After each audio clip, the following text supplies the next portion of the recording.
Travel has for the longest time been seen through the lens of the Western world. Not that it is entirely bad, but let's be honest. Going to a beach in Zanzibar or Cape Town is the same. I think we travel for something else than just to look at water. We actually travel so that we can connect with a place and its people. It's an instrument we use to belong where we've never been really a part of. But here's the problem. When you have to spend 40 hours looking for what to do, it makes it hard to find those little bits of connection in those places we go to. Research shows that when you plan a trip or an excursion, you waste that time just trying to figure out what is authentic, what is real, or even if you got the right price. What we do know as a result is that there are a lot of invincible players in the ecosystem, entrepreneurs, service providers, who honestly do a great job, but don't always have a website that ranks well or have a thriving social media account to influence your decision. And coupled with the fragmentation of the sector, which the tourism policy of South Africa in 2024 suggested that it is very hard to find everything you need on one platform, making it difficult to make a decision, analysis paralysis. So what does this then in turn do? In the context of Africa, it leads us to just getting only 2% of all global travel, when in actual fact, we should be seeing perhaps 5, 10, 15, or even 20%, just as much as our total population is compared to the whole globe. And then this trickle effects to our gig economy, or can I say the performers, makeup artists, photographers, and all these different service providers who, unlike Marriott and Hilton, are not collaborated on one platform to offer quality service to tourists. It's a big problem.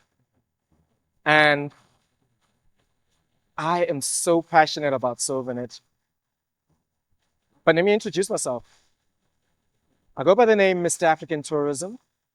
And recently, our company was named by UN Tourism as one of its top 8 AI solutions in the Global Challenge of 2025.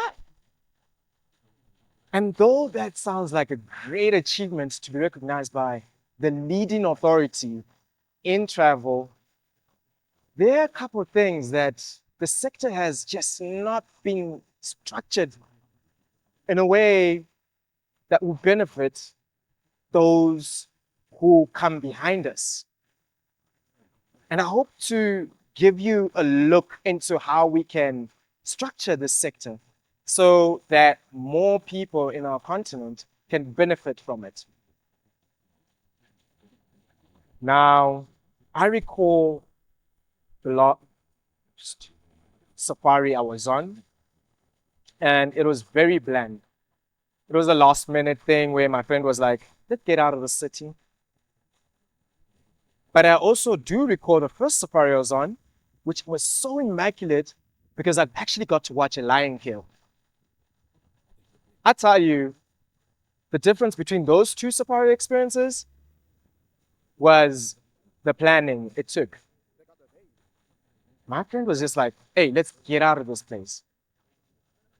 Oh, because he didn't know how to plan, he just chose the nearest game drive he could find. He had no idea what the weather would look like, what the animal migration does look like, or even if there's going to be any sportings of the Big Five. And that's a planning problem. And I understand it. He's into maths. He doesn't want to be spending so many hours planning a trip.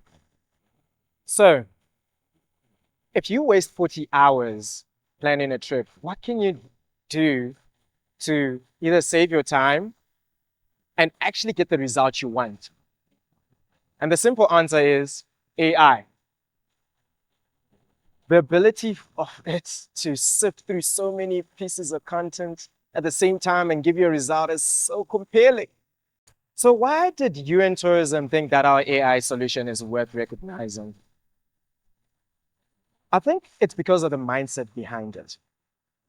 For once, it just doesn't look for the best safari on the continent, but we recognize that there are over 3,000 ethnic groups.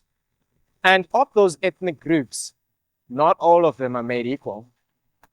Some know how to track different animals. Some know how to look after fauna and flora in ways that has not been documented yet by our HTML pages. So here's how you can take a look at it. I urge you, instead of thinking where the best safari is, according to publications that you like, go on this journey instead. Choose an ethnic group. Find out what they do best. And I promise you, when you bump into the guys that know how to track animals as good as you want, you might be able to get that once in a lifetime experience of watching a lion hunt. Secondly, when we go through the track of following ethnic groups, it leads us into a mode of conservation. And this is going to be the key in as travel reemerges as a key economy driver. We can't keep following the trend and go where people think it's best to go. We kind of have to follow our heart and our own DNA as we customize our experiences. And that's what AI helps us to do, to find those small nuances. Because you know what? I like Mokhodu tribe, but not everyone does. And that's the power of AI. But as we are able to customize and conserve these places that we go to, here's the last bit that I'm going to leave you with. Have courage to connect with the locals. They hold the real stories of what is where and how to actually tap into its beauty. You see, travel has the potential to really move Africa's forgotten service providers and entertainers to a new level, especially now that social media recognizes them. And not all of them get to be influencers and humongous pages. But when we use AI, we can truly discover those gems that are hidden. So I urge you, go find that solution that'll work.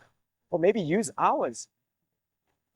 But most importantly, curate your own dream experience. Thank you.